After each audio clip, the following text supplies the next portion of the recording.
सिंह और उसकी फैमिली को लेकर जो हेट्रेड है उसके अंदर वो क्यों है और उसने क्या किया है। फिर उसके बाद हम लोग जब करते हैं 1971 में, जिस टाइम पे ये स्टोरी सेट है और अपने को तारा सिंह एंड फैमिली की डेली लाइफ दिखाई जाती है कि कैसे उनका बेटा पढ़ाई वढ़ाई छोड़ के हीरो बनना चाहता है। इस पे पिताजी एक लगा देते हैं और ये बाप की कुटाई देखकर थोड़ा बहुत मजा आ रहा था, लेकिन उसके बाद पिक्चर लेती है एक बड़ा टर्न। जिनके लिए तुम ये पिक्चर देखने जा रहे हो उनको कर देते हैं ऐसा साइड में और मेन स्टोरी का फोकस आ जाता है तारा सिंह के बेटे जीते पे, प्लेड बाय दिस गाय जो कि इस मूवी के डायरेक्टर के बेटे भी हैं। लेकिन इससे पहले कि तुम लोग N1 फेंक के मारना चालू कर दो, पार्ट 1 के अंदर जो चाइल्ड एक्टर था वो यही है। तो इस नई मूवी के अंदर जितना ज्यादा फोकस उनके ऊपर किया ना, ये कोई कंप्लेन नहीं होता अगर काम अच्छा करते तो, क्योंकि पहले आप में एक सीन है जहाँ पे इनको ऐसा एकदम सीरियस होकर डायलॉग मारना होता है कि मेरी आंखों में देखो सच्चाई के अलावा और क्या दिख रहा है। उस टाइम पे मेरी हंसी निकल गई और मैंने धीरे से बोला कि सस्ता विजय देवरकोंडा। फिर भी चलो पिक्चर को एक चांस देने के लिए हम लोग अंडरस्टैंड करने की कोशिश करते हैं कि बेटे के ऊपर इतना फोकस क्यों किया, क्योंकि बाप की जो जर्नी रही थी पार्ट 1 के अंदर, उसी का एक थोड़ा बहुत मॉडिफाइड वर्जन अपने को बेटे की तरफ से भी दिखाना है कि वो कैसे इस पूरी जर्नी के ऊपर जाता है ऑब्वियसली पाकिस्तान में। ये मैं स्पॉइलर नहीं दे रहा हूँ क्योंकि ट्रेलर में बता दिया था, लेकिन वो क्यों जाता है ये मैं नहीं बताऊंगा, because I care for you and you care for me, तो सब्सक्राइब। बेटा जो कुछ भी करता है घर से निकलकर पाकिस्तान पहुँचने तक, वहाँ पे अपना मकसद पूरा करने की कोशिश करने तक, ये सब के ऊपर एक डेडिकेटेड पिक्चर बन सकती थी। हाँ,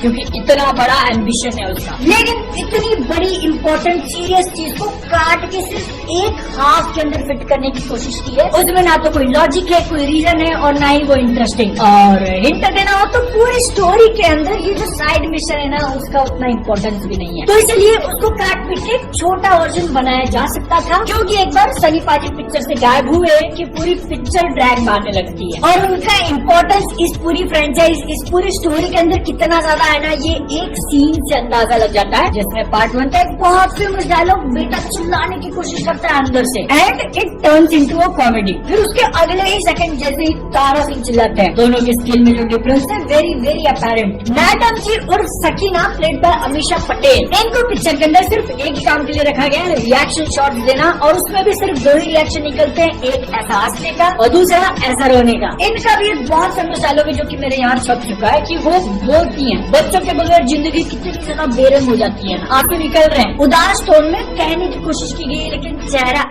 ऐसा। इससे पहले कि हम लोग एक्शन की बात करें, एक और चीज पे मैं फोकस करना चाहूंगा, ADR ऑटोमेटेड डायलॉग रिप्लेसमेंट। सुनने में अगर कॉम्प्लिकेटेड लग रहा होगा तो बिल्कुल भी नहीं है। पिक्चर को शूट करते वक्त सेट पे जो ऑडियो रिकॉर्ड करते हैं वो बहुत बार उतनी क्लियर नहीं आती या फिर उसके अंदर उतनी मेहनत नहीं करी जाती, इसीलिए एक्टर्स को बाद में बुलाया जाता है स्टूडियो के अंदर माइक के सामने फिर से वही डायलॉग दोहराने के लिए। ये नए डायलॉग्स के ऊपर फिर बहुत सारे इफेक्ट मार के सीन के अंदर वो फिट बैठे ऐसा कोशिश करते हैं। जैसे कि अगर कोई रूम में बोल रहा है तो थोड़ा बहुत एक को ऐड कर देंगे। अब मेरे थिएटर का प्रॉब्लम हो सकता है, लेकिन पिक्चर के बहुत सारे डायलॉग्स मुझे लगे कि प्रोसेस करना रह गया, शायद स्टूडियो बूथ के अंदर रिकॉर्ड किया, ऐसा मुझे फील हुआ। और ये इम्पोर्टेंट क्यों है, क्योंकि नेचुरल ऑडियो के बदले अगर एकदम से ऐसी ऑडियो सुनने मिल जाए तो डिफरेंस नोटिस होता है। एक्शन की बात करें तो पूरी पिक्चर के अंदर इकलौता सीन जो कि एकदम ऐसा पैसा वसूल छप्पड़ फाड़ था, हैंड पंप वाला, और उसको जिसने सोचा है ना भाई गजब। अपने यूनिवर्स में लॉर पहले पार्ट में जो सेटअप किया ना उसको इतनी बेहतरीन तरीके से यूज करते हैं। पूरी मूवी और पूरी मूवी का एक्शन एक तरफ और वो हैंड पंप वाला सीन एक तरफ, उसको देखकर जो लोग चिल्लाए थिएटर के अंदर क्या ही बताऊं मैं। लेकिन जहाँ तक बात जाती है इसके एक्शन की तारीफ करने की तो यहीं पे खत्म, क्योंकि बाकी की जितनी भी चीज है सनी पाजी को छोड़कर या तो बहुत ही ज्यादा खराब या तो इतनी ज्यादा चॉपी एडिटिंग करी गई है कि कुछ समझ में ही नहीं आता। पहला पार्ट जो आया था ना उसके सीन्स कट करके सेकेंड मूवी के अंदर दिखाया बीच बीच में। इससे अपने को जो एक चीज नोटिस होती है ना कि इक्विपमेंट की क्वालिटी में कितना ज्यादा इम्प्रूवमेंट आया, लेकिन बाकी सारे एस्पेक्ट में कितना ज्यादा डाउनग्रेड। पहले पिक्चर के अंदर जो अशरफ अली वाला सीन था जिसमें वो हिंदुस्तान जिंदाबाद है नारे लगता है, वैसे ही कुछ थोड़ा थोड़ा सेकंड में डाला हुआ है। और सनी देओल की एंट्री काफी ज्यादा काबिल तारीफ। बेटे को इतनी तेज से मार खाते हुए देख रहे हैं वो अलग बात है।